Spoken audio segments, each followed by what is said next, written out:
dude, you're like stressed out. And I'm like, yeah, because I got so much to do. And they're like, well, would you stop coming to see us? Like, you don't need to, like we will call you if there's a problem, but if we don't call you, like, just leave us alone and get your other done. You know what I mean? Like, we don't need you. And I'm like, well, that hurts Yeah. a little bit because you don't need me. There's so many different options. Maybe I'll say it and I won't do HVAC at all. Maybe I'll do something else. Maybe I'll sell pictures of my feet on OnlyFans. I don't know. Okay. There. Oh, you're going a little bit further than I was. I was like, maybe be an influencer or something. Yeah, I mean they make more money than I do.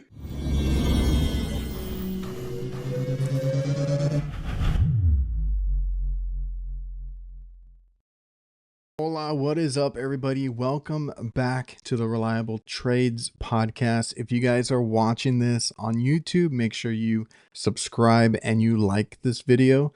And if you're listening to this on the audio over on Spotify, Apple Podcast, or any other platform, please leave a review. That's all free and it helps support the show and helps it get out to more people. And of course, I'm your host, Adrian Garcia. I am an HVAC technician, licensed contractor here in Texas, and I've been doing this about 18 years. And we just have a lot of good conversations with good people in different trades now, whether it's HVAC, plumbing, electrical.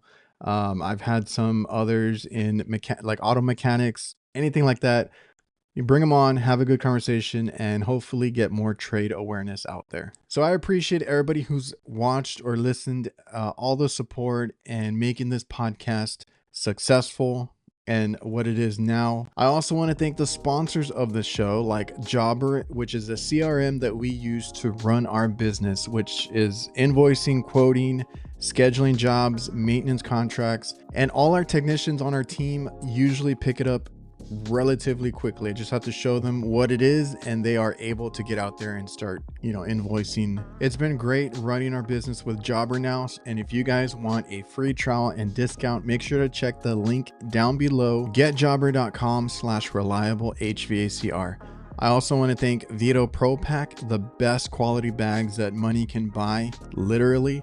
If you invest in these bags, as I did, during the whole pandemic, I ripped so many backpacks and tool pouches that I finally, I found VETO. I think there were some YouTube videos. So check out VETO Pro Pack at your supply house or go to vetopropack.com to learn more. And the podcast is also brought to you by LOKAL. LOKAL HQ is a marketing that is geared towards the trades, and they can help you with your HVAC digital marketing so that you can dominate your local service areas with proven strategies that get your business more leads. They can help you rank higher on Google and all that you would need. So reach out to them at localhq.com/reliable and mention me or the Reliable Trades podcast and get 2 months of SEO for free. What is up, Mr. HVAC Strong? How are you? I'm doing good, loving life. How's the family, man? I know your wife was dealing with some stuff recently. Yeah, it's been a lot. She had to get her second spinal surgery just Is there a reason about a for month that? ago. Because that sounds pretty crazy to me. Yeah, she has like really bad herniations in her lower back from like long time ago. So just I guess she had one surgery 3 years ago because the herniation got so bad and it was putting pressure on like the nerves and stuff on her left hand side. So we got that sorted, and she was in the lucky 10%, I guess, where it failed. So she had to get the same surgery again. But basically, before that, she couldn't, like, for a couple weeks, she basically like couldn't walk, couldn't sit, was just in bed in That's agony. brutal.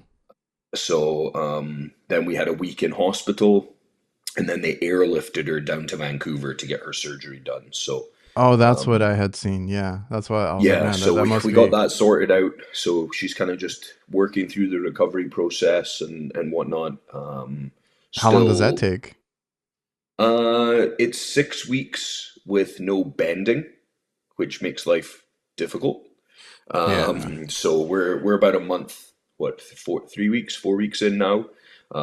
But she's doing good. She's, the mobility's coming back in her left leg more than it was before.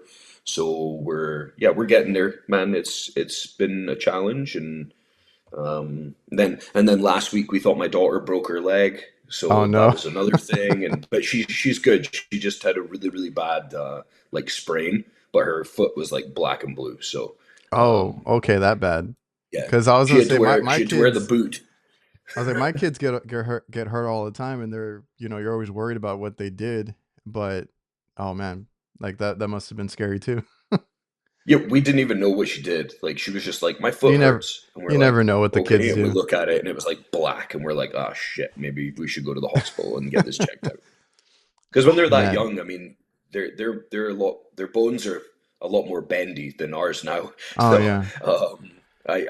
we were just worried she maybe like hurt her ankle or something like that, or broke it, I should say. But it turns out it was just a really bad sprain. But it looked bad. Her ankle was massive and black, and so she Oh had no. das Boot for a week, just to kind of support her ankle, let it heal up, and How many she's kids do good. you? She bounces back.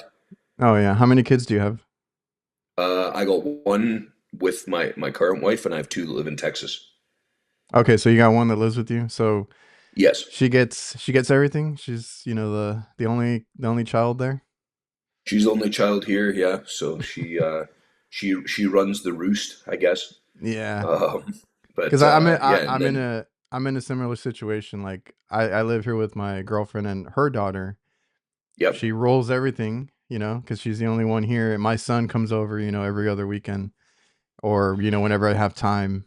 Obviously, with yep, the trade that we do, totally. making time. Yeah, I'm trying to take a vacation next week. We'll see how that goes.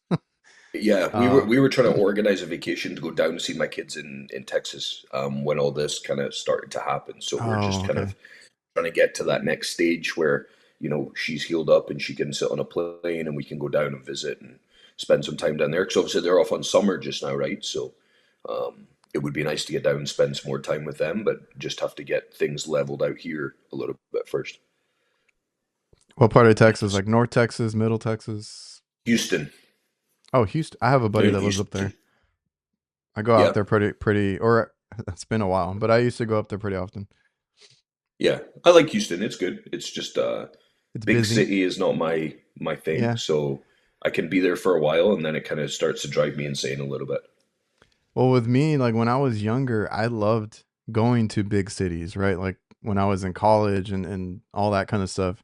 I like Yeah, being here, like in the downtown area, or, going up north to Austin or Houston or San Antonio, whatever it is.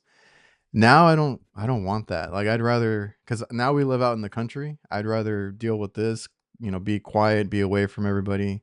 And it's just something that's like the older I've gotten, the more I want to kind of distance myself from all that kind of stuff. totally. I mean, I grew up on a lot of acreage in Scotland, so I like space.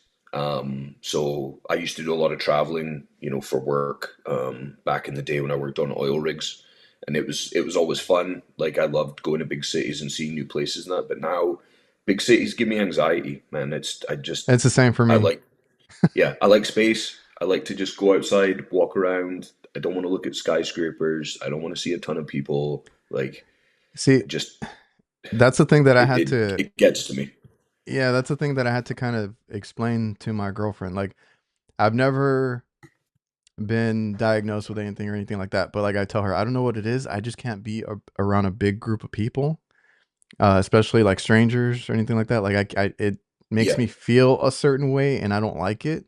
So usually I'll be the one that kind of strays away or doesn't go to these, big things. That's like I'm surprised that I did the whole AHR thing, but it was a little bit easier because I knew some of the people there, and I kind of just, you sure. know, stayed away, stayed in these smaller groups and stuff like that. But I've tried to explain to her, like, I don't know what it's called or anything. I can't deal with it. That's why I don't like to be, around big crowds or big cities. I don't like the way I Yeah. feel. Well, it's like I'm a sociable introvert in that I think that's what I am too. I don't yeah, I don't like big cities. I don't like lots of people, but I will talk to everybody. I think it's more like a way of masking, I think is the way, like masking my anxiety. But yeah, the HR is always nuts, and it leaves me feeling absolutely exhausted. Drained. Yeah. Yeah, um, yeah, exactly.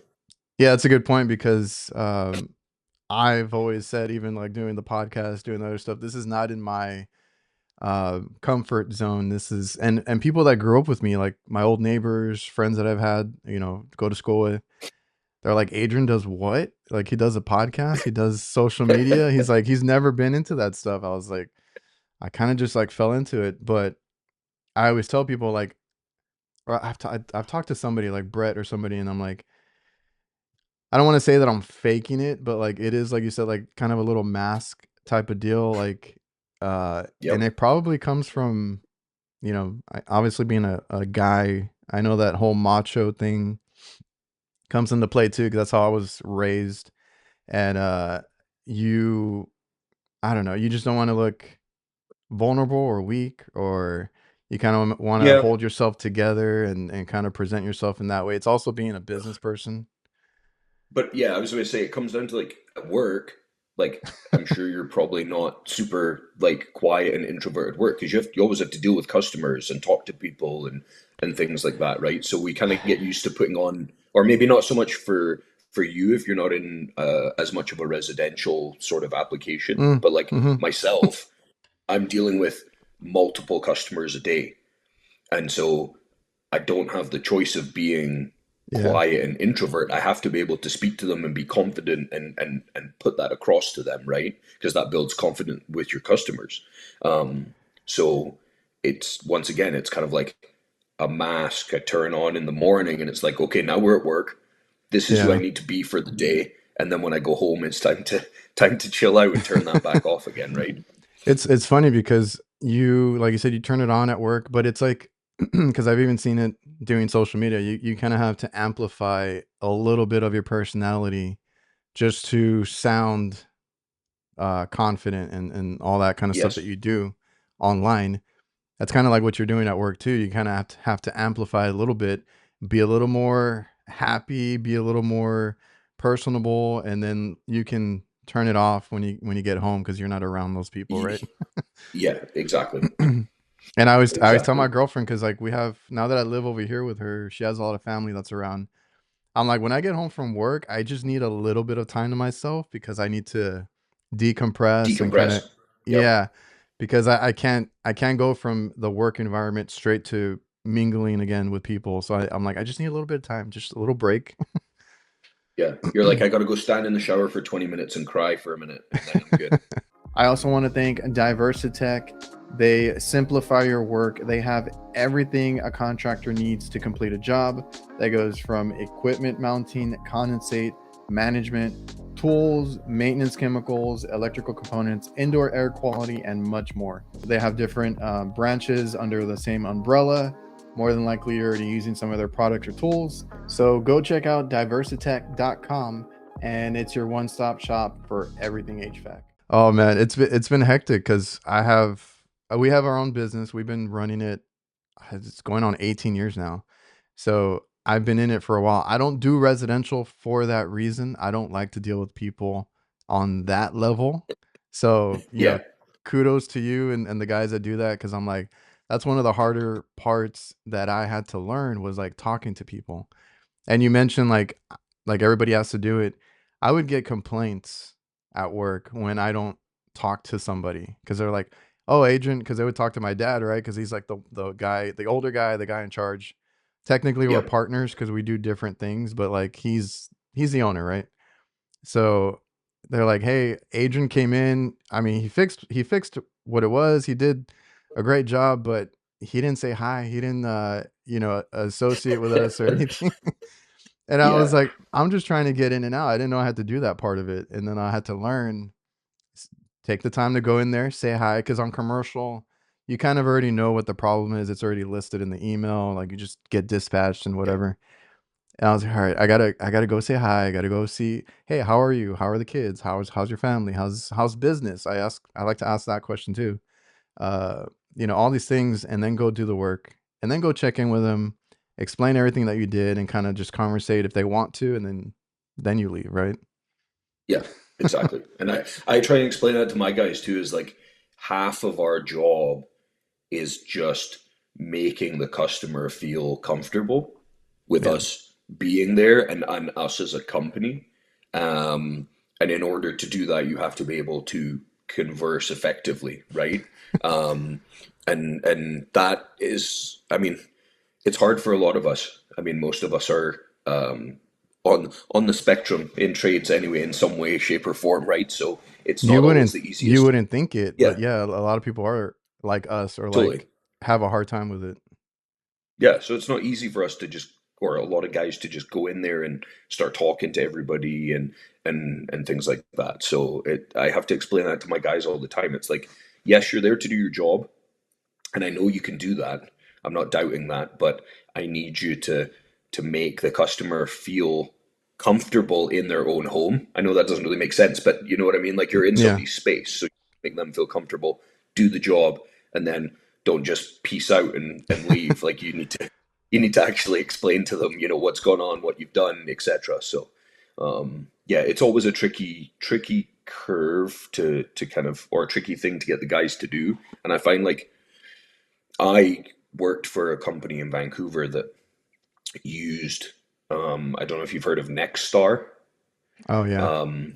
So like I hate Nexstar. Don't get me started. I despise it. However, the the training that they sent me through with Nexstar um, is to try and get your service techs to talk, right, Okay. and once again make the customer feel comfortable. So I don't use its specific like stages that it sets out in its training, but I have modified my own version of that, which makes me feel comfortable in what I'm saying and feel confident because it's my own words. It's not just this is the piece of paper you need to follow. These are the things you need to say. You know what I mean? It's just a modified version. But it does help guys, you know, it kind of creates a prompt in their head of how they need Oh to yeah. go about things. Yeah, like I mean that just reminds me of all these salespeople that you see on social media, right? Trying to sell their courses and all that. Now I want to say like 70% of what they do is like BS. Like I wouldn't follow it, but like there is Yeah. something that you can take away as far as like communication or dealing with customers, right? Because those, I mean, salespeople, that's what they do, right? They all they do is try to sell, and it's all about getting the person comfortable and stuff like that. So I've talked with other guys that are like, I hate them, but every now and then they have a good point, right? Like you can take Yeah. things away. You don't have to do the whole sales pitch, anything like that. Like you can learn from different resources, and like every time I see one, it's like, oh, here's this guy again. But I'm like, oh, let me see if he has anything interesting or that I can Yeah. apply It's but to just my about own picking thing. up pick up those little snippets that you can use. You know what I mean? Like you don't have to be the big sales guy, but just having those little pieces that you can put into to action for yourself that are beneficial, right? Yeah, man, because I had to learn that part of it from my dad. And my dad was always, he wanted me to work. My parents wanted me to work with him because he does like the hot food, like the ovens and stoves and fryers, all that Yep. kind of stuff. And then I got into HVAC and helped him with that. He used to just go. We used to work together, so we would go in together, work or check something, and then he would like disappear, and he'd be like, figure it out, right? Like, figure out the customer service side, figure out what you're gonna fix, tell him, talk to them. He's like, I'm leaving you alone, and you're gonna learn. That's how I had to deal with it, right? So it was a learning curve for myself, and I've gotten.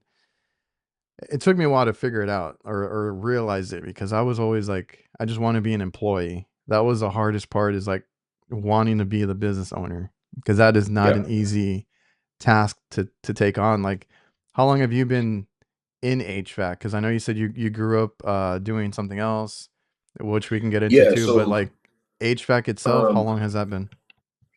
I've been doing HVAC since what, 16 years. Okay. So like I grew up in a farming household. My dad was a general contractor, so I always grew up in trades.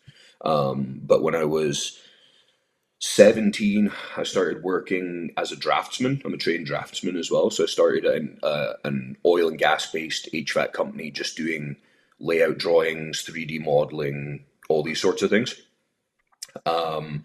And then when I turned 18, I was like, I'm fed up sitting in the office. Like, I'm going to go do something else. And the owner of the company was like, well, if you want to sign a contract to do your apprenticeship, I'll send you off on the oil rigs, because they do industrial commercial. So I did that for what, nine years. And I worked all over the world doing that, which was super cool. And then I moved to North America, and that's when I worked for a company in Seattle. I moved to Texas originally, couldn't get a Yeah. job somehow. I hear Ended that. up in Yeah. Seattle. Yeah, I have no idea. Like, I applied for 70 jobs. I got one Okay. call back, and it was for like a maintenance company who basically does what you do, like fixing ovens and Yeah. HVAC and makeup air units and all these sorts of things. And it didn't feel Yeah. right. But I got the job offer in Seattle. I worked there for a year. Then I got up to Vancouver, because I met my now wife, so I got a work visa. I worked for a company for 2 years, and when I got my permanent residency up here, that was when I decided to start my own company. So I've had my own business now for just past 5 years. It was 5 years in May, Okay. and it's been a trip for sure. Yeah, you're in that early stage because, like I said, I've been in it almost 18 years, but that's when my dad started the business, so I've been around it Mhm. that long. So I got my license very early on, my mid 20s, in Texas. I heard you and Gil talk about licensing and all that. It's a little bit more Yeah, difficult, I think, in Canada. Like you have to go through certain steps. Here is yeah, just it's like tricky here. here is just one test and you're good. Yeah, So I yeah. got Here, mine in here we my got a lot of steps to jump through. that was the easy part. It was running the business because my dad is not tech savvy whatsoever. So he was like doing all this stuff in person, over the phone, whatever. And then like once everybody went to emails, once all these different things that you have to get into, like as far as how they dispatch, how they send you requests and all that work requests. He's like, I don't know what the hell all this is. So then I had to take over that part. And Yeah, he's just stuck me with all the back end stuff since then, which we're partners. So he does all the business, the accounting and all that, which, like I said, I told you before, like this year we're kind of focused on the transition because I need to take over a lot of that stuff because he's had a lot of health scares recently and stuff like that. I would love for him to take a back seat because he's been, working his ass off for so long now, and he built it up. yep, I was like, you can step back now. I got this, right? So trying to get more into automation, more into having a CRM because we had paper invoices up until a few years ago. It was nuts, and I had to deal with it. I hated it. yep, But that's a whole transition there because, and also my dad didn't know how to text until like 4 years ago, like or 5 years ago. So he was always trying to do everything in person or over the phone, and then we had to kind of transition that, and it, it it's a work in progress. I mean, it's not easy. yeah. No, I understand that. Like, my dad had his general contracting company for what, 45 years, I think. Yeah, And it was just him, and at the biggest, he had two other guys, and that was it. He's the same. He still doesn't. He's just turned 70. Doesn't know how to do emails. Can't use a computer. Like, grew up on a farm with nothing, right? So yeah, like it's been a task for sure. Like, my mom did all his accounting. She still does it in a ledger book now, like all yeah, handwritten, like ridiculous. So like, I grew up around running a business, which was nice, but definitely an old school style business. yeah, So like, my wife has been a huge help. Like, she does the accounting, and all the like main bookkeeping stuff. I do the invoicing, the estimates. I input most of the receipts and everything, and she does all the other stuff.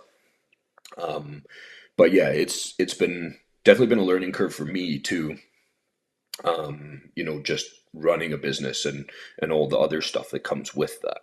It's always tricky, and there's always something new that you have to be aware of and put into play, and Yeah. it likes to kick you when you're down and already struggling with it. So Yeah, my dad uh, like recently he's like, you can get parts online. He's like, what? I was like, yeah. I was like, we have like supplyhouse.com I started using, and I've yep, even gotten some parts off of Amazon that are hard to find, and somebody has them. I'm like, yeah, we can get yep, it online. Um, so we've kind of been doing that the past few years. Like he was super against. I think you use Jobber too, right? yes. Has that been a big help for you? Because I think you came from QuickBooks or something. Yeah, yeah, we were just using QuickBooks. Jobber, now that I have more employees, has been great. Just the scheduling alone has been I awesome. think because I think when you're by yourself, it doesn't really matter. It's when you have other guys that you need a Yes. software like that. Yeah, like I was doing all my, when it was just me and an apprentice, I was doing all my scheduling on my Apple calendar. Yeah. And then that was it, right? Because he would just show up at the shop, he'd just meet me, and then we'd go where we needed to go. Yeah. Whereas now it's like, okay, I need you this team to go here, I need this team to go here. I'm going to 8 estimates today. Like, it was spiraling. So trying to do that on Apple Calendar for half a dozen guys doesn't work very well. No. So yeah, going into Jobber, and obviously it does your timesheets and all this kind of stuff as well, has been great. Yeah, because even with us, my dad would just send a text, and it's still difficult for me because I'm trying to utilize more of the scheduling and kind of dispatching through Jobber because we weren't like it was just because like I said, it was me, my dad, and my brother. Like a couple years ago, that's when we got it, and I was like, oh, we just ended up using the same login and all that. Like it was like whatever. Like we weren't Yep. really utilizing it, but now that we have other guys, I'm having a hard time trying to, control all this and figure out where everybody is because we get so many calls that come in and everybody just kind of like first dibs on it. So I'm trying to organize that a little bit better, and I'll utilize more of the Jobber scheduling stuff. But my dad was like super, uh, I don't want to say like against it, but he was very skeptical on the whole CRM Yeah. thing. When I He was was like, just hey, unsure. yeah, because we were doing paper, and I'm like, dude, I'm getting tired of all this paperwork that I have to get from everybody. And then after a while, I was like, just send me a damn picture of it. I'll photocopy it, and I'll do all like it was all these workarounds that I had to do to get everything submitted and billing people and all that. Because all our customers went to online everything. Like there was, I think I only have one that still wants them in person. And again, Yep. it's like all these, it's at a hospital. It's these older guys. They want it, and I've argued with them before. I can email it to you. I can do this. And they're like, no, print it out, bring out the whole stack. And I get so pissed with them. But yeah, I had actually been trying out different other apps, and I was like, I don't know, I wasn't liking them either. But I was like, I need something, and we finally settled on Jobber. They had reached out to me too, and I was like, oh, okay, cool, we'll try it out. And now he's like, I don't care, like we're gonna use it going forward. He's like, if we have to, if they drop you, he's like, we're gonna keep it. Like he likes it that Yep. much now. And I'm like, that's what I was trying to tell you. Like we need more organization. That's been a whole like uphill battle these past few years trying to get him to get into all the new stuff and then trying to get him out of the field as well. Yep. I also want to thank our new sponsors, CallRail. So I've been more into marketing and just online presence with our business. Even though we only do commercial, word of mouth is really good for any business. But once you get to a place where you want to be, a big name online or just anywhere, be recognizable, like I said, online presence, have a nice website, be able to be searchable in Google and all these different search engines, and just have a big presence. You need to know where to spend your money, and all I'm going to say is that CallRail can help you track that if that's something that you're interested in. CallRail can tell you, hey, these are not working so much, these are working really good, stop spending your money here, put more money and effort into this. and just be smarter about what you spend. So make sure you go by callrail.com. They do have a no risk free trial and you can check it out for yourself. I also want to thank another new sponsor, Resideo. Basically, they help with a sustainable home and they make it a safer, cleaner, and smarter home. They have so many things that work together. They were showing me the new thermostats that they have going on, how it's implemented together, and all these different little, smart devices that connect and talk to each other. So if you want to learn more, head over to resideo.com and check it out for yourself. Now that I have more employees, it's my involvement in doing the work, Yeah. unfortunately, is becoming less and less, which Yeah. I don't particularly like because I like being on the tools, like we all do, right? But it's the natural progression of my company. And so getting Jobber, the decision to get that was kind of like, okay, I need to be in the office more. What is going to make it easier for me to do that, and still manage to control everything and know what's going on, you know? Yeah, because And so that was the main deciding factor in the end. what is the hardest part? It's like the time for me at least, right? Like I always tell people Yes. I don't have enough hours to do the crap that I need to do every day. I mean, I put No. social media on my plate too, but that's a whole other thing. But just on a business standpoint, like people don't understand. I might be in here for hours just trying to get a few things done just because I go to one task, I jump to another one, I have to get things submitted. And I Yes. know I've heard you talk about like answering calls, text, emails. Like some of them I miss. I got to make time to go back and make sure I didn't miss anything. Like Yep.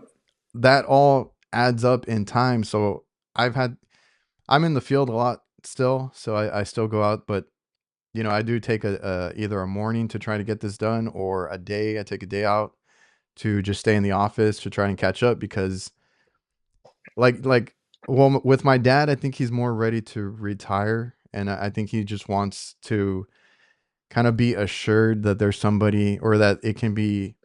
My whole thing is like you can step back when your business can run itself, right? Like if you train your guys and they can do the work and they can do Yep. some of the back end stuff like Jobber, the guys have picked up Jobber really quick so they can invoice and quote if they need to, which is fine. And that leaves less work for us. It's more automated. So I think he's realizing that. I think he's ready to step back a little bit. And for me, it's like, I'm still out there, but the whole thing with running a business, if you're in the field or you're behind a desk, like one suffers when you do too much of the other, right? So like Yes. if I'm out in the field because that's what I prefer to do and I neglect the office work, those things pile up. And then when I get back, I hate myself for that. Yep.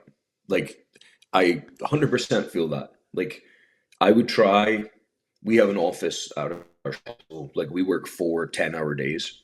So like I go to the shop in the morning, talk to the guys, go through what they're doing, they load up, they go, and I'm meant to be in the office all day. But usually around lunchtime, I'll be like, okay, I'll go check on the guys, just go to their job site, make sure everything's good.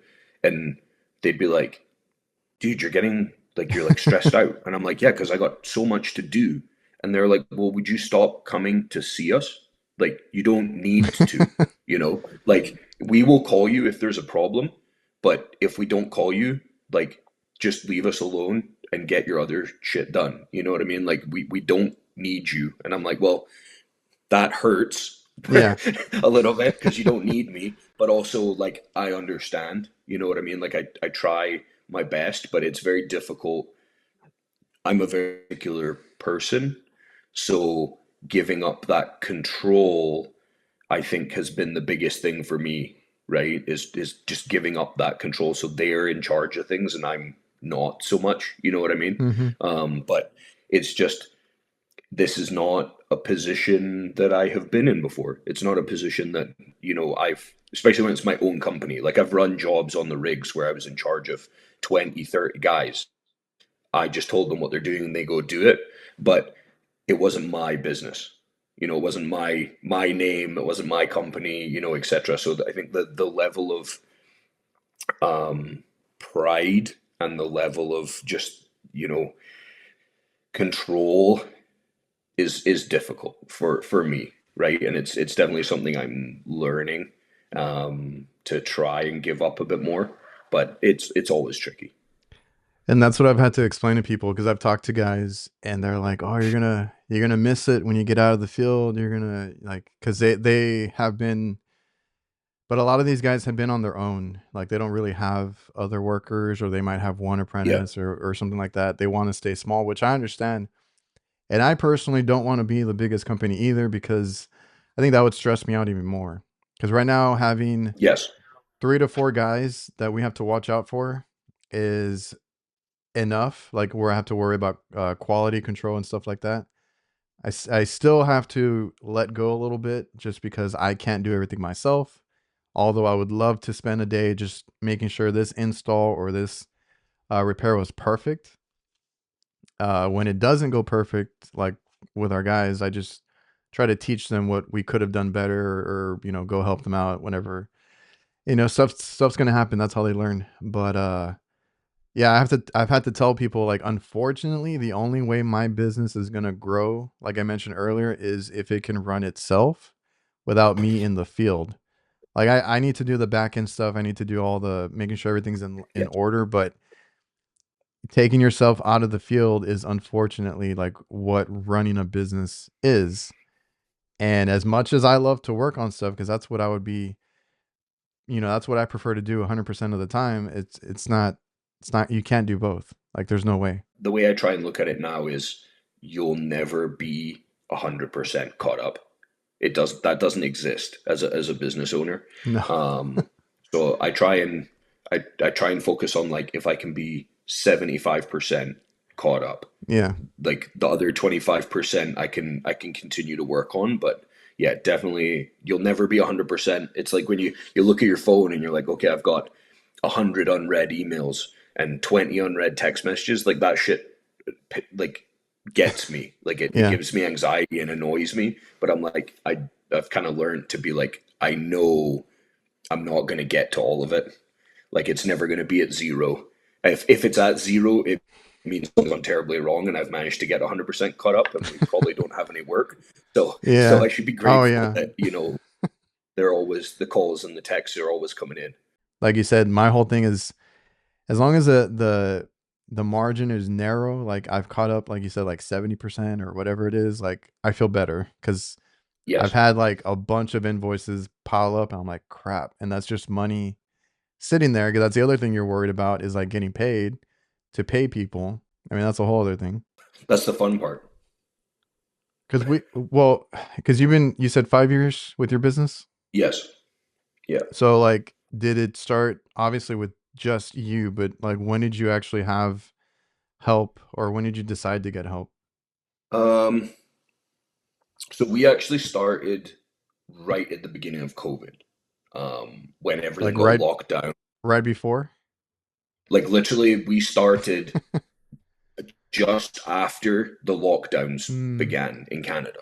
I got laid off. I just moved company, and I got laid off because I was on paternity leave, and they got super quiet. So we just had my Oh, kid. I'm sitting at home, and I get laid off, and I'm like, well, shit, what am I going to do now? And the wife was, she was like, we have the money, we have money saved up. You've been talking about going self-employed, like you have all these guys calling you to do, sub work and side work and all this kind of stuff. She's like, you should just go get a van, and you've got all your tools anyway. Just give her and see what happens. So, that's what I did. And for the first 6 months, it was probably mostly just doing, subcontracting, which is nice because I wasn't paying for materials or oh equipment or yeah. anything. It was just labor, and the odds and ends and stuff that they missed, I would supply and back charge them for it. So that was pretty smooth going. And then my first apprentice was actually my wife's brother. He got laid off because he worked in like lighting and sound for stages and things like that. So Oh, during COVID, obviously nothing was happening. So yeah. he came to work with me, and that was kind of the start of things. And then my own work started to really build. And up here, I don't know what it was like with you guys, but up here, because nobody could go anywhere during COVID, they spent all their money on their house. So it was like crazy. Like it was constant work. Everyone wants Oh, AC. We're okay. stuck inside. We're stuck inside. We can't really do anything. I need AC. I need this. I need that. And it was nuts. And really, I just stayed as me and an apprentice for a long time. But we did 2 years in Vancouver when we stayed down there, and then when we decided to move to Prince George, which is 10 hours north, um, we had to wrap up all our jobs and finish up everything before we Yeah. moved, and it was quite a quick thing. Like we bought our house and moved within what 3 months, 2 3 months. So it was really quick to try and close everything up and move. And then when we moved, it was just me and an apprentice again. It's not actually until the last 8 months, really, I think 8 months, that I've managed to find reliable, good employees, Oh, yeah. who I can actually trust. I've had a couple guys start and they've come and gone, and I've had to let go some guys who just Okay. weren't working out. But it's been the last, yeah, 8 months has been really where we've managed to get, another apprentice. We've got two journeymen. I've got other guys reaching out to me who want to come work for us. So like there is the opportunity to build further.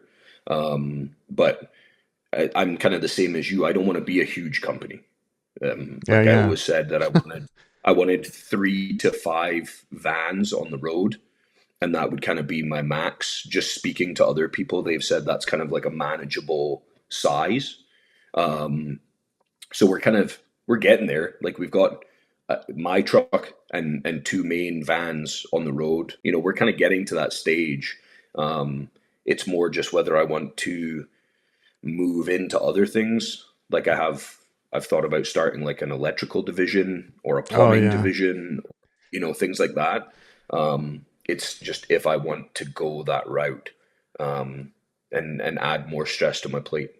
Yeah, I was gonna say you have to really like want to get into, that kind of stuff because I have a buddy that does or Jake, they do they rebranded as Busy Air and then now they're gonna have Busy Plumbing, I think is what they started with. And then he's like, Okay. we're gonna keep going off of that, right? They want to have an electrical and different things but they're really like gung ho, like him and his partner, like, they want to do all that. I'm like, I don't think I want to expand too much.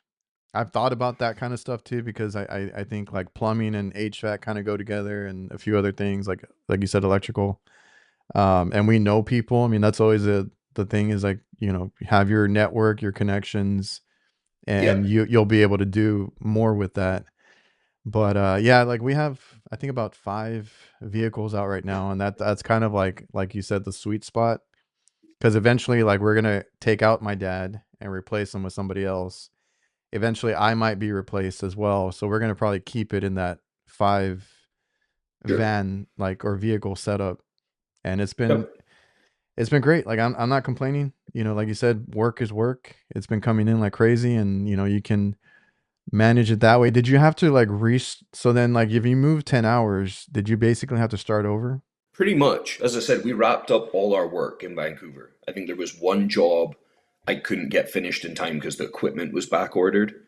Uh, So I did one trip down to Vancouver to finish it up. And yeah, literally just moved everything, changed my geo handle on my Google page and Facebook and all that stuff to where I am now. And before we moved, I actually had a month's worth of work like scheduled. oh, okay. So it was pretty smooth. Like I wouldn't say it was planned. I would say it was lucky. But it was pretty smooth transition into just working straight away once we moved up here. And it was a little slower, obviously, but there was still a good amount of work. And then things have just been crazy, for the last 3 years has been nuts. I was pretty, before we started getting employees, I was burnt out. Like I was getting to the Oh, point where I was like, I'm done with this, I remember you those know? days.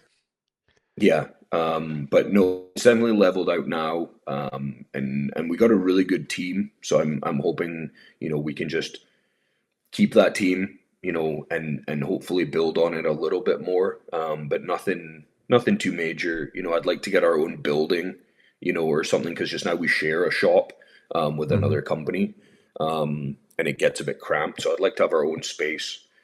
Maybe set up a little bit of like a sheet metal shop where we can build our own stuff, because we build all our stuff on site just now. Yeah. Or if we need some sort of special fitting, I get a guy to make it. But I'd like to make our own kind of shop and set that up. But like I have a game plan. Like I have an end goal. I'm 34. I'd like to try and I say retire, but I mean retire from the business by the time I'm 40, Mm-hmm. if I can, and do something else in HVAC. Like, my daughter will be a bit older then, so it makes things a bit easier. Maybe pick up a job where I have to travel a little bit more. I have lots of companies who keep asking me to be like reps, like be a rep for a company and stuff like that. And I'm like, I don't know if that's what I want to do.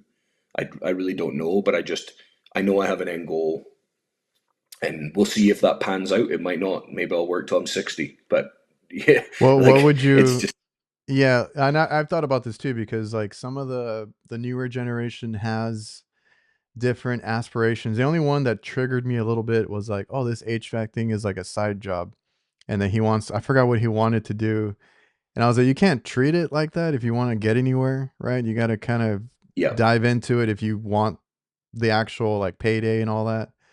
So yeah, that's the only one that triggered me. But everybody else, like they get into it, they work hard, but they do have, like you said, like another goal in mind for later when they're older. Because obviously, I think the old mindset, because I'm seeing it with my dad, trying to get him out of the field. Like the old mindset is like work till you can't anymore. Like that's how my dad was. That's how my grandfather was. Uh, yeah, until they're like not able to. But at that point, how is your body? You know, um, after lifting and working and being on your knees and back and ladders and everything, like how are you going to feel at the end of that yeah. career, right? Well, I don't know how you feel, but as I said, I'm 34 and I feel like shit. So, um, I'm, yeah, I would like to think that, I can transition into something that's going to be a little bit easier on myself. Um, but as I said, we'll have to see how it goes. There's 6 years is a long time. Um, but I just don't know how it'll pan out. I guess Yeah, that like depends on me.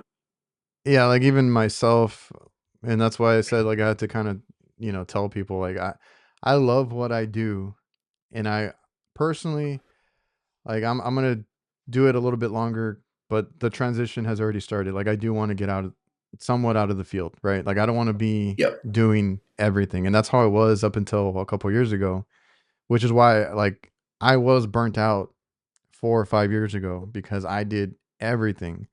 Even if I yeah, had guys helping me, which was like our apprentices or whatever, they were just there for like the lifting. Like that would help me put an evaporator in its place, like for walk-in boxes, like, yeah, set up a condenser on the roof. But then they would disperse, go do other stuff because I had to do all the brazing, all the wiring, making sure everything's perfect. And I was getting burnt out.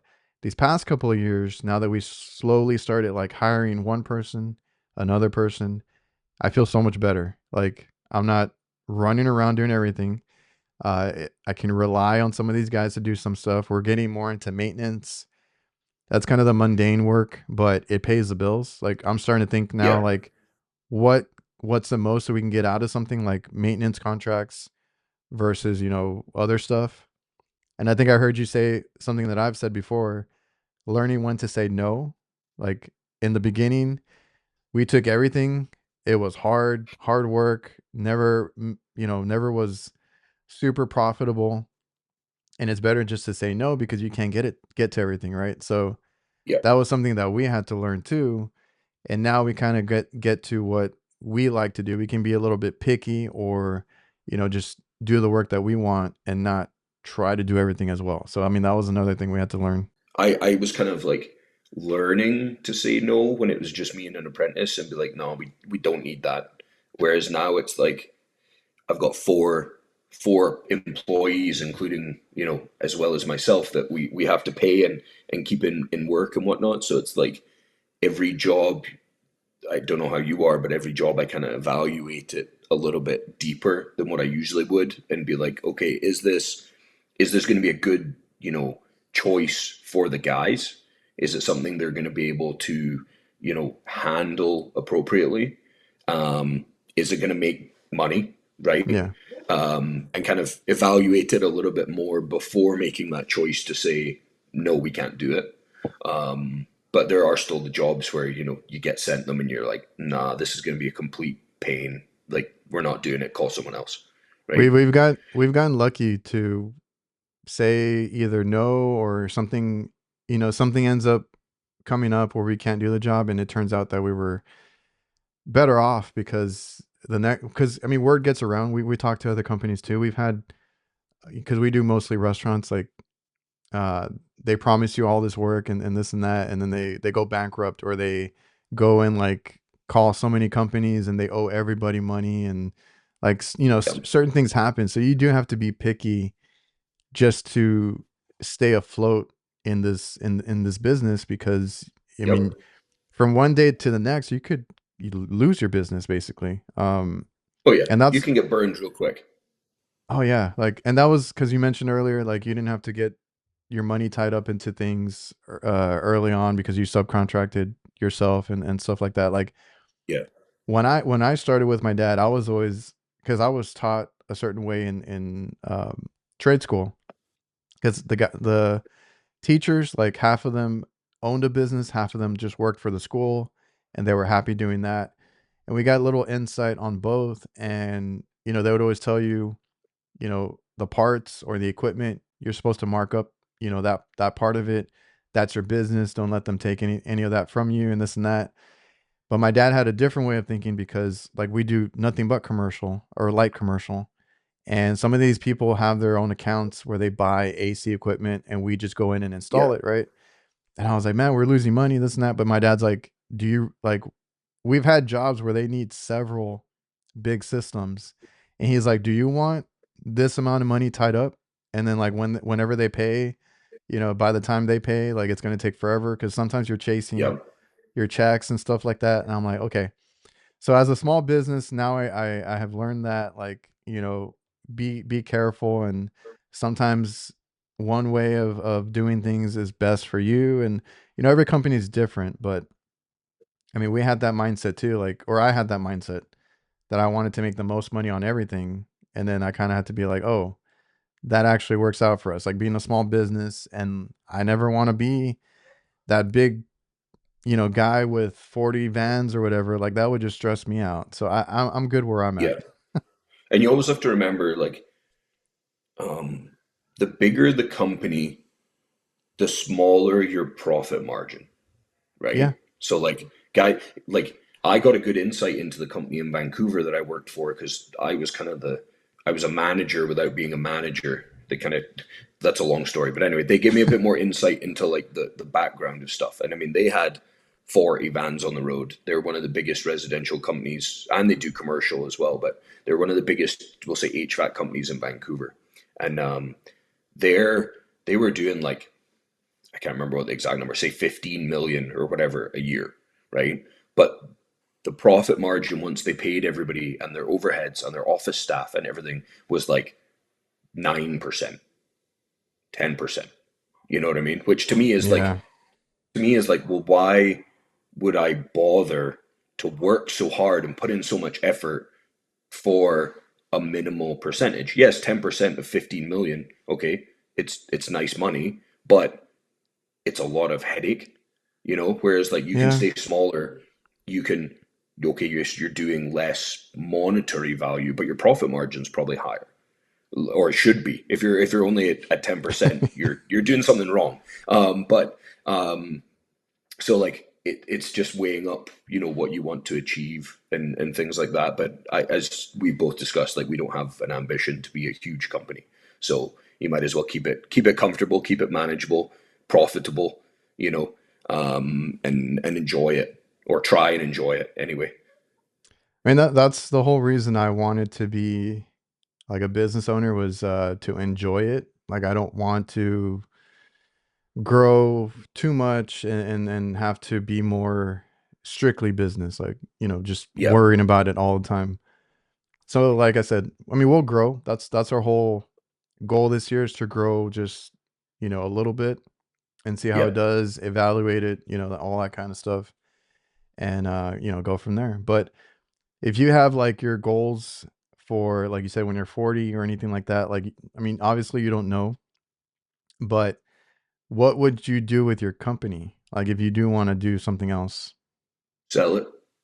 you're on that mindset. I Yeah. mean, sure. I mean, if somebody comes along with a number and it's good, like I don't see why, if by the time I get to that point, I would like to think that I'll have managers in place. Like my guys are basically managing their own projects anyway. So like Yeah. if they're managing stuff and whatever, the handover that I would have to do would only be like the back end stuff. And if, usually when somebody comes along to buy your company, they're like, okay, well, we want you to stay on for, a year, whatever, 2 years to do a full handover and train somebody to do your work and stuff like that.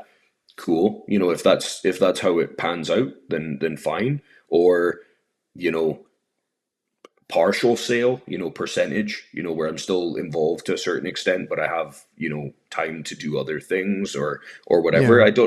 I haven't really weighed up, what that looks like, fully, that's going to be kind of a circumstantial sort of decision to be made closer to the time and if the opportunity arises. I've seen people that have sold and then like, years later they just start up another one. Like, I mean, there's always that option too. I've seen a couple of people do that and I don't know.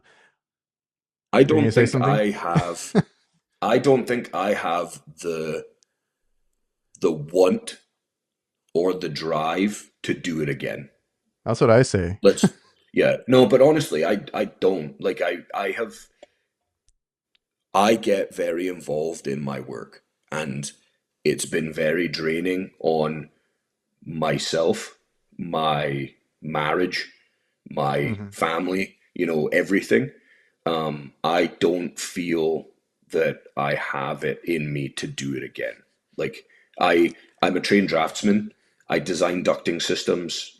I provide packages to people who are building new construction custom homes, for full design start to finish. Maybe that's something I move into and do that instead, just as like I don't know, a consultant or whatever you want to call it. Maybe that's something I need to move into more, or whatever. I don't know, but it's there's so many different options. Maybe I'll say fuck it and I won't do HVAC at all. Maybe I'll do something else. Maybe I'll sell pictures of my feet on OnlyFans. I don't know. Okay. There. Oh, you're going a little bit further than I was. I was like, maybe be an influencer or something. Yeah, I mean they make more money than I do. Oh, So don't, yeah.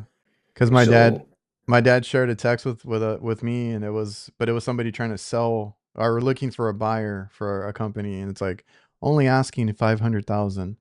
And I was like, I don't know if that would like sway me to sell like on the other end, but 500K wouldn't get me to sell. exactly, I'm like that's Like nothing. yeah, But I mean hypothetically, my business is from what I've looked at, my business is probably worth uh, roughly 1.5 to 2 mil, roughly, that's what I because would of think. Yeah. assets. Yeah, assets and the amount of business we do, and my contact list and our presence that we have here and stuff like that. So, but once again, it depends who's wanting to buy it. It depends on the interest, and all these sorts of things. So, Yeah, yeah, because I don't know. It would have to be a good sum of money a good to number. for Yeah. me to be like, yeah, I'll sell. Like 500K isn't going to sway it. No, because eventually Definitely not. you can like I said, like let it run on its own and you just hang back and it makes you money, right? Right? So um it has to be worth it. But I've thought of it recently too because I'm 37. So I'm a little bit closer and thinking about that myself. I have a son, right? He seems interested. I'm not 100% sure yet, but my whole thing is this is my dad's company, right? He wanted to leave it to me and my brother and we kind of take over. I would try to hold on to it to see if there's anybody that I can pass it on to. Yeah, But eventually the only reason I would sell it is if there's nobody to give it to, right? Because at that point, what am I going to do with it? yeah, So I've had those thoughts as well, trying to, like I said, get myself out a little bit, see what we're going to do with it.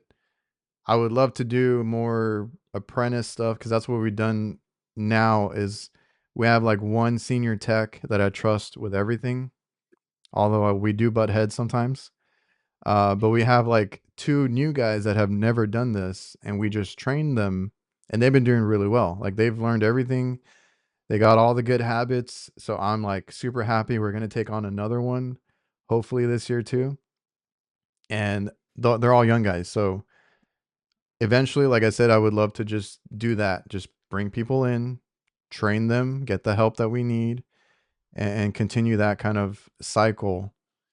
And yeah. because we've had some guys that are like, "Oh yeah, we'd love to work for you," like you mentioned, we'd love to work for you. We want to do this, we want to do that, but then they ask like a ridiculous amount, and I'm like, Yeah.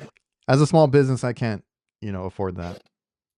Well, see, what I tend to do is like most of the time when you interview guys, or what my experience is they're like, I can do this and I can do this and I can do this, and they're hot shit. Now, I I like to think I'm pretty good at my job. Um, and so when they ask me for a crazy sum of money or whatever, like I understand what guys want to make. I've been a technician. I get it. Yeah, So, but most of the time, they're wanting this amount of money.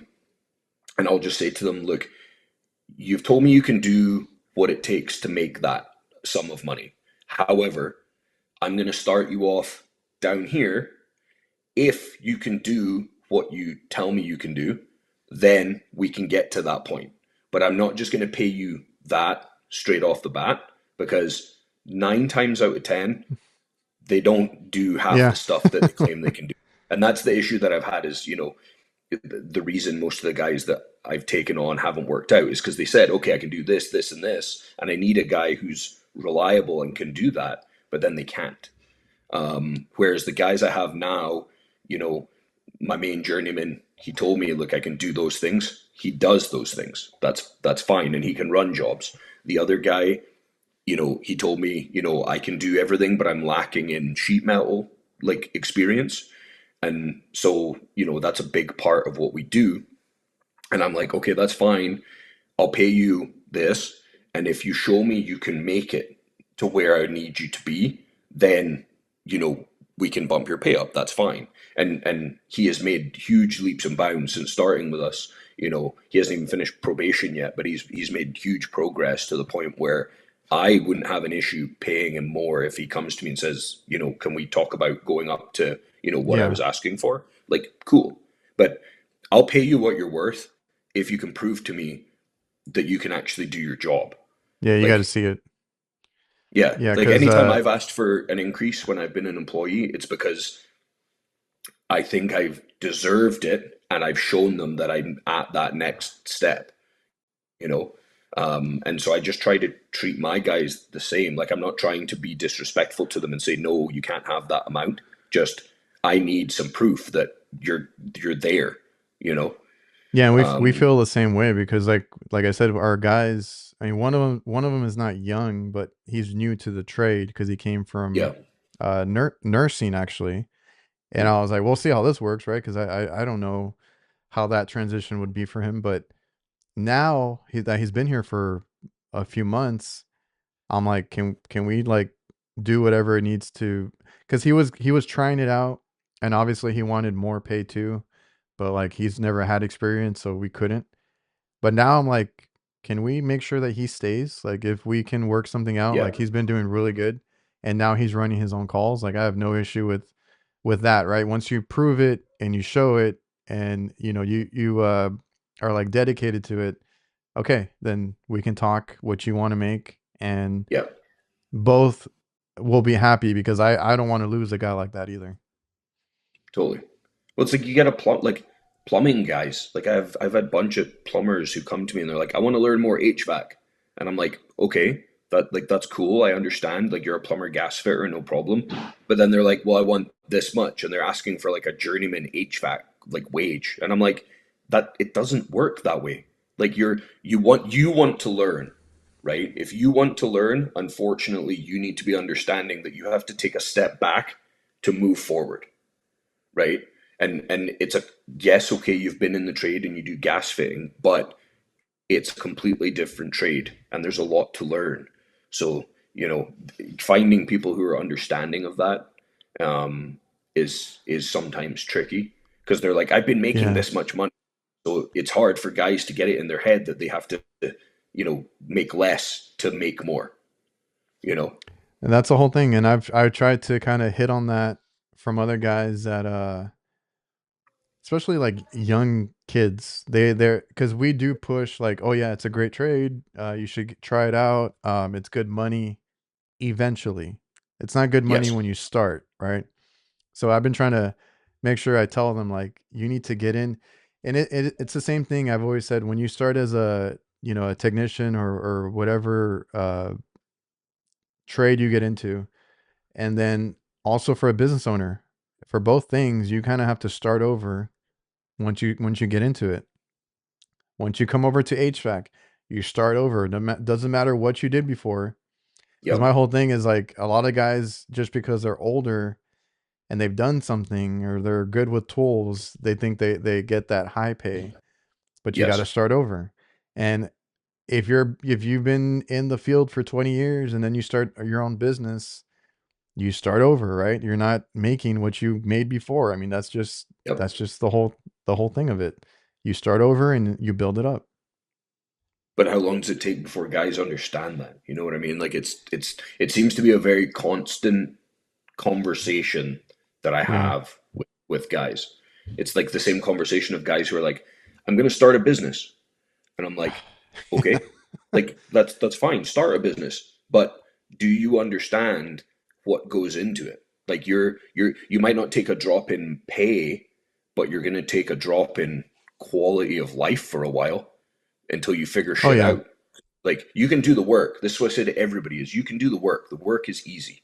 It's as we've discussed, it's the paperwork, the emails, the phone calls, the text messages, the customer service, like everything. It will beat the shit out of you daily. See, like, And yes, and like, my dad had me to do it. Imagine if he didn't have me. And the only yep, reason I could do it was because I was good with computers. If I yeah, had not been a tech nerd growing up, maybe this didn't work out, you know? So I don't know.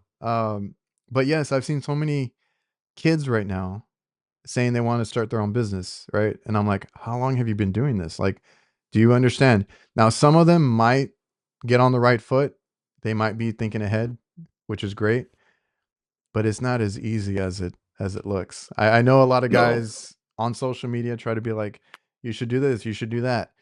And then look at what I got. Look at some guys show off their Lamborghinis or whatever it is. Like, they have their way of portraying this trade. And I'm like, yes, eventually you can get there. It doesn't start like that. I'm the owner's son. When I started, I took a drastic pay cut from a grocery store to be able to get into this trade, right? yep, And sometimes I didn't get my check. I lived off of like ramen noodles and all this other stuff. Like I think I joked about it with the other guys on HVAC nights. Like I remember going to get like these Jack in the Box 99 or 50-cent tacos or whatever the hell they were without any real meat in them, just to afford this or get fast food and afford that dollar menu this, like yep, I started over. I had to take a pay cut to get into it. yeah. I mean, I can't say I had that same experience. I Well, I mean, was a working on kid. oil rigs. As a kid, I mean, we were broke. So I mean, I lived through times like that. Um, Starting a business definitely um, wasn't as bad, but I definitely think that people, yeah, as you said, like the guys starting businesses nowadays seems to be getting like younger and younger. Or buying It's a like brand new vehicle, and I'm like, you could have just gotten a beat up old truck and started, you know? I leased my first van that we had for the company. I leased it. It was a lease return. It had Okay. shelving in it and everything. Luckily, it was from an HVAC company. I just found it, by chance. And I was like, I'm not buying a vehicle because what if shit doesn't work out? Yeah. Like, okay, you can lease it. You're paying for a vehicle you don't own. Cool. But if shit doesn't work out, I can give it back, Oh yeah. right? So that was my main thing, was just like don't dig a hole for yourself from the beginning.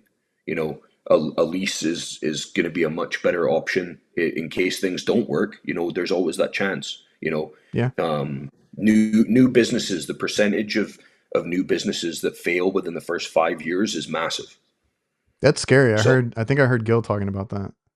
yeah, it's That's like where I've 70% or something. It's like crazy. It's like a huge percentage. So like now that I'm past the 5 years, not that I was worried, but like now that I'm past the 5 years, I'm like, okay, I'm not in that. I'm not in that number, you know. But yeah, don't dig yourself a hole from the beginning. Play it safe. Yes, you might have a lot of work lined up, but unfortunately, Oh, that promises yes. promises made by people are just promises. That it doesn't, unless it's actually in your hand and you're doing the work, it's not a guarantee, No, don't get right? me started on that because even when you do have the work lined up, like we had all our eggs in one basket. That's why we don't do that anymore. We we have enough accounts now. We make those relationships and try to keep those. Like we've had some that have been with us the whole 18 years, which is Yep. great. So back in the day, we had all the IHOPs here, right? Big account. We're like, oh, awesome, this and that. Like we got it, and it was always work. There was always work at those places because we have so many here down in my area. And the other thing is like once you are doing good, do in your business, doing well, there's competition, right? Like that's always something you have to think about. And someone's Yep. always gunning for you. Like they want to take you out because you're doing well. So we actually had family members that stole that account from us because they were Oh, working for us at the time. Yeah. And they were promised a big pay. They were promised because they were going to be the maintenance guys for them. And they're like, oh, you can do all our HVAC. And they were like, yeah, we'll do all the work for you and this and that. So they worked out a deal behind our back. And then we lost that account and we started over again. Like we had nothing. We had no work. We had to go look for work. We had no paychecks coming in. So I mean that's it. Like you said, you could lose it just out of nowhere, and we went through that, and it sucked. yep. Dude, you can lose anything overnight. Like even now, like shit could go wrong and I could lose everything overnight. It's just that is part of business, unfortunately, you know? Hmm. Um, so that's But why, you made yeah, a good point that you had a savings when your wife told you to start. Like I don't think because even myself, I didn't growing up, I didn't have or think about a savings or my future. I didn't think about it. yeah, It took me a while to get to that.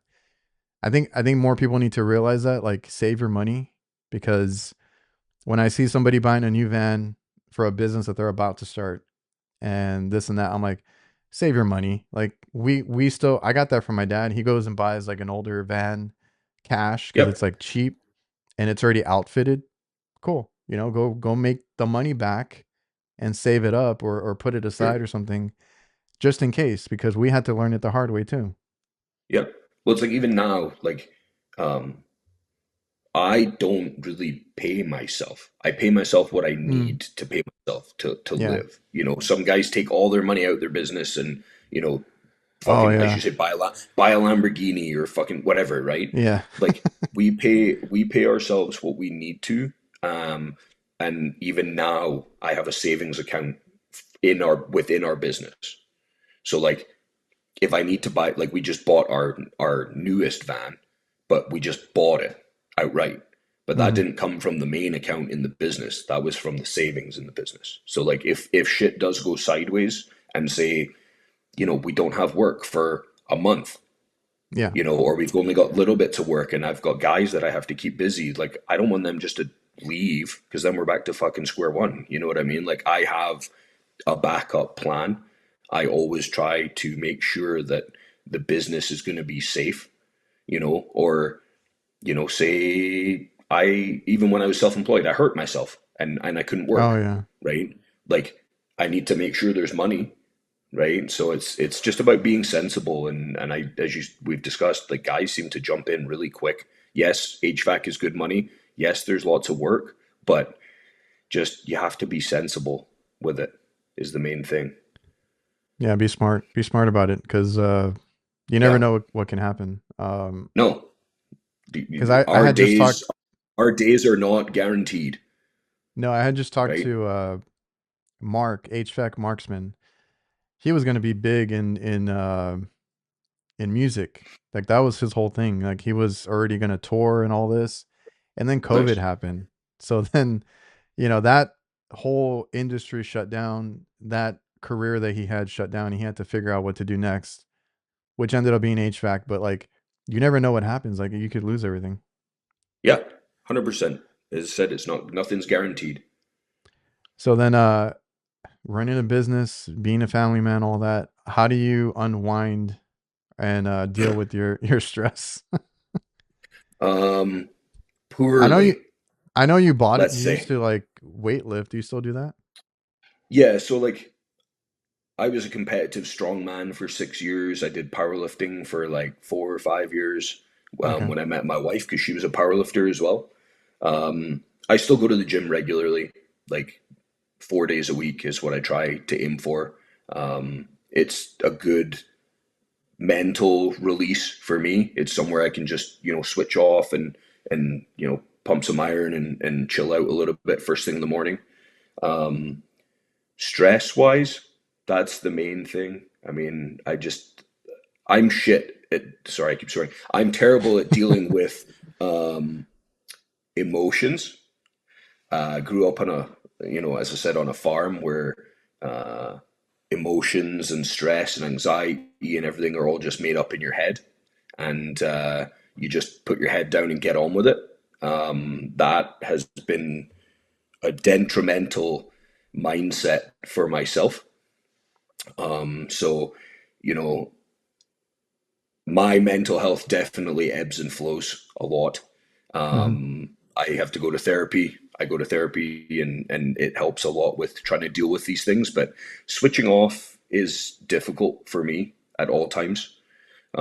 But just trying to it's trying to create a separation between work and family life is the biggest thing, which is hard for any business owner, I think, because the phone is Yeah. always there, right? But it's like little things for me, like just being outside, or I like to color Oh, you and build do. Lego, and like just simple things, right, where my brain can focus on something else, which is stimulating or calming or whatever, rather than, oh shit, what's happening tomorrow, Hmm. and what do I need to get ready, and what's happening here, and who's going where, because that stuff will continue all night for me, all day. Yeah. So yeah, trying to switch off is definitely hard, but I find the gym for me is a huge thing. If I'm not going to the gym, my mental state definitely uh, goes in the dumps Yeah. pretty quick. It's just a part of my life. Training has been since I played high level rugby. I've been going to the gym since I was like 15, 16. So I just, yeah, that's my main thing. But yeah, switching off, I don't think ever really truly happens for me. No, because like I was talking about going on vacation with the guys, and they're like, "Oh, you need to leave your phone behind." I was like, "I can't." I was like, "I'm still gonna be taking calls or answering texts just because I have to, or else it would go to Yes. shit." But I try to set boundaries, right? I like, either the hours or I have like I have it on like silent, or I'll get to it when I get to it. Like I try different things when I'm Yeah. with my family because I don't want it to be constantly ringing. Um Sure. or we set times to do certain things, and it's just like I've told people it's just boundaries, right? Like where does work end and family begin, right? Yeah, Because I know I talked to Ty Brenneman. He said it best is like, when you go to work, you need to hang up all your personal stuff at the house. You don't want to bring anything with you. And then when you get out of work, you don't want to bring that home with you either, because that's just going to ruin yeah. a lot of the stuff that you have going on at home. So, yeah, man. Mental is Yeah, something that not everybody talks about, but it's there. no. No, we work 410s is what we tend to do. So like my phone is always available when the guys are at work. Once I know that they're clocked out, then I put my phone or try to put my phone on do not disturb. Um, just so that I can have that separation. I know the guys are all done for the day and whatnot, and I'll check it, every now and then, but I won't be like actively answering the phone and, Yes. and stuff, or try not to anyway. But like Yeah, I wake up before everybody, because at one time you don't so check like it, something catastrophic happened. 100%. But like I wake up before everybody in the morning. Like I'm up at 4:30 every day. So like I'll check my emails first thing, I'll check my text first thing, etc. until like my daughter wakes up or I'm heading to the gym or something. And then, that switches back off again until I get my stuff done. Sure. And then once I'm back to work, mode, then I'll start checking it. For me, I just feel like I always have to do something. That's I guess that's how I, deal with everything, is just like keeping myself busy, which is That's why I called do ADHD. which is why I do so much. It's yeah, the podcast, the social media. I'm like, yeah, Yeah. give me more, because I don't like to sit by myself for too long. I just feel like I start thinking about bad things, or what's wrong with my business, or like all this other stuff that I shouldn't be worried about sitting at home. Well, especially for, as I've said that a lot of our guys are on like the spectrum anyway, but especially if you have ADHD or what, when you are uh, sedentary, like and sitting around, your brain doesn't stop, right? So it's very easy for us to get into thoughts of anything about work or you know I've had I nightmares about suffer work. totally. I suffer with really bad like imposter syndrome and feelings of like failure or how I can be a failure, right? And so when I'm sitting around not doing anything, that is comes back to me, and then it's like, oh, okay, well, you start overthinking everything, and now it's like, okay, well, now I need to get back to work because I need to make sure I'm on top of this, on top of that, whatever. Whereas, like, if we're busy doing something, whether it just be spending time with family or at the gym or playing basketball or whatever, you're keeping yourself busy, but it's Mm. it's uh it's a good busy. It's not just delving into work all the time. You know what I mean? Like it's something for you, and that is something else as well. As we give a lot of time to our work and our job and running a business, whereas we need to take more time for ourselves as well. Like not just for family, but for you. You know what I mean? And That's a good that's point. Yeah, yeah. Like the because other I day, I turned my phone off. I spent the whole day with the wife, and we okay. literally just we went to a coffee shop and we sat and drank coffee and read our books, and then we went for lunch, and then we went somewhere else and sat outside and read our books, and just had a day of nothing. You know what I mean? Like that's another thing. I like to read lots now. I never used to read at all unless I was forced to. Oh, really? Whereas like I'll sit and read. I think I'm on my 15th book of this year so far. Okay. Um, so Because that's a good thing for my brain. I was gonna say, because my girlfriend is the one, she reads, like, she's always been a big reader. She has all Yep. these books that she gets into, and then she has like her, her shows that she likes, Netflix, whatever it is. And I'm like, I used to like to watch movies and stuff like that, but I just feel like I can't sit still anymore. So I'm Yeah. just always I trying to can't do watch something. movies anymore. I used to watch a lot too. Yeah, Whereas that's like how I this am. this room is actually going to be a library. Like that's what all these Okay. bookshelves are. 'Cause my wife has so many books. Like she read 30 or 40 books last year. Like and so it's My something that my she's like, girlfriend does the same thing, where she keeps track. I don't remember where she's at, but like, we have a whole room of books and it's already overspilling. yep. You should try it. At nighttime, just read. We'll Like I see. can sit for hours, man, and read. If you find a good, like I think the problem is finding a good book. Like if Yeah, you can find a good one that you're interested in, I'll sit for hours. because like I was feeling very old up until like a year or two ago. Yeah. Try walking around at almost 300 pounds. That doesn't help either. No, because I have to.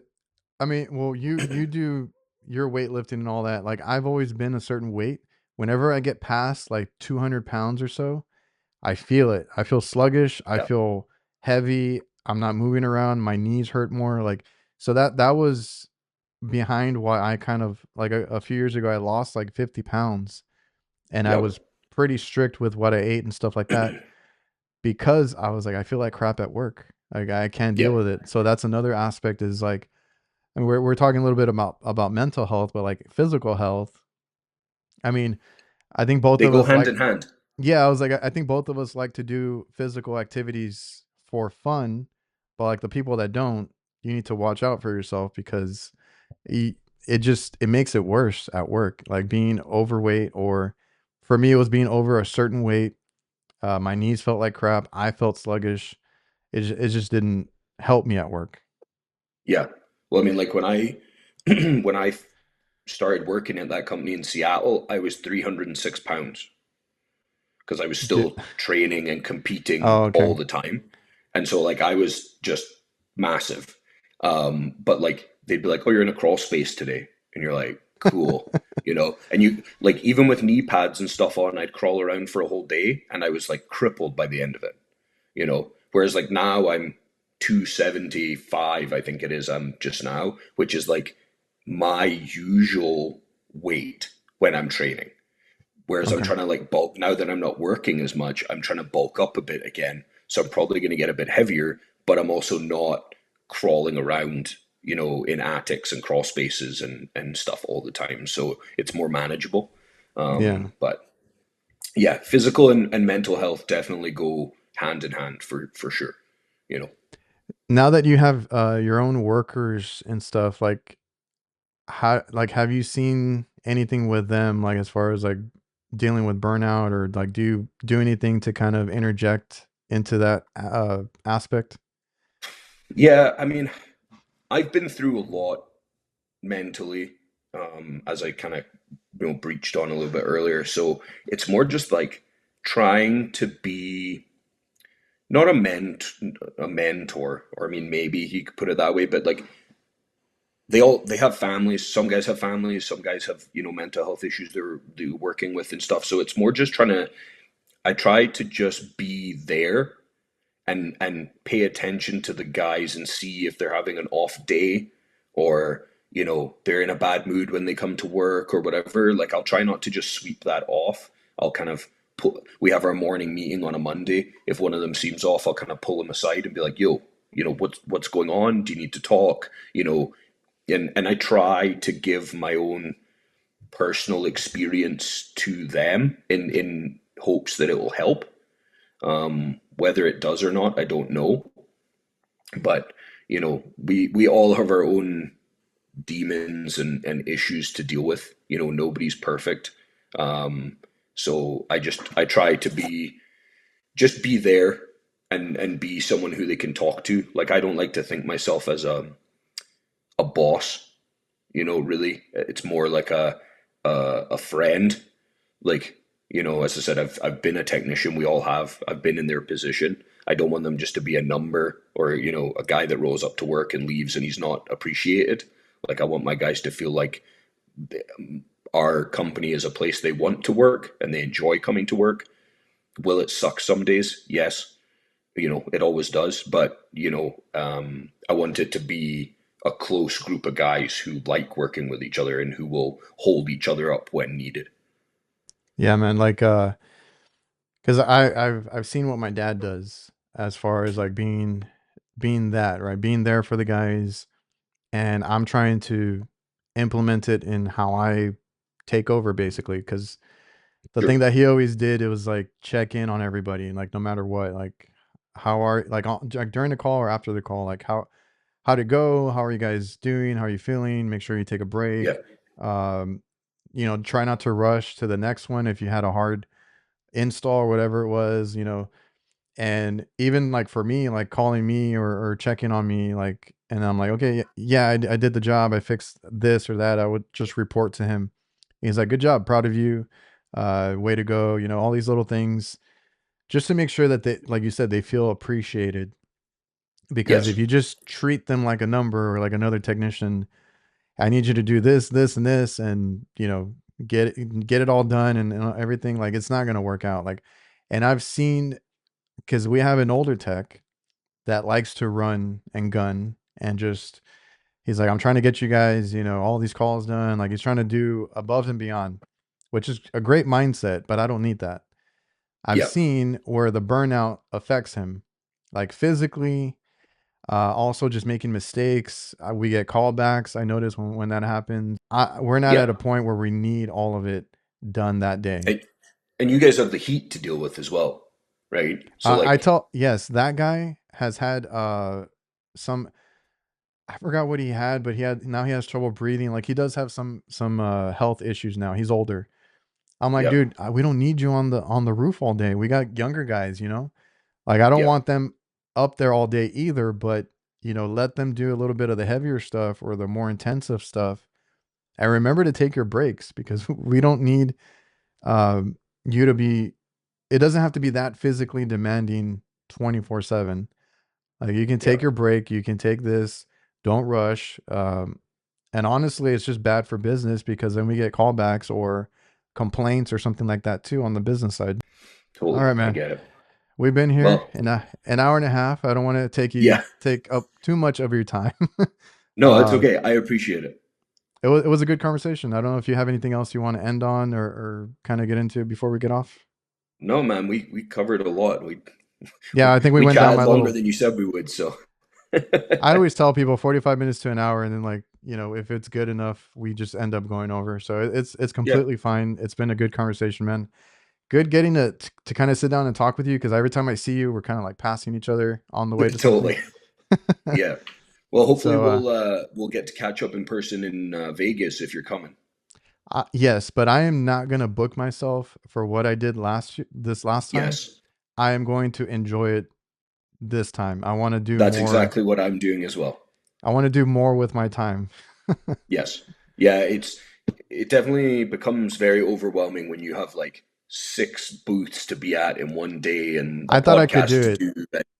I thought Yeah. I could do it last year. I was like, no, I got time, and I was like, no, I do not have time. And then I didn't get to enjoy hanging out with people as much, which I'm Yeah, gonna do. I screwed myself too. So I'm Yeah, the wife's coming down to Vegas, so I just said to her like I'm not gonna book a lot of stuff. I'll do the ones I really have to do, yeah, but it'll be like one or two a day maximum, and then the rest of the yeah, time is what we want to do, right? So yeah. Enjoy the city, and if you get to catch up with people, I mean that'd be great. So yeah, I yeah, can't wait to exactly.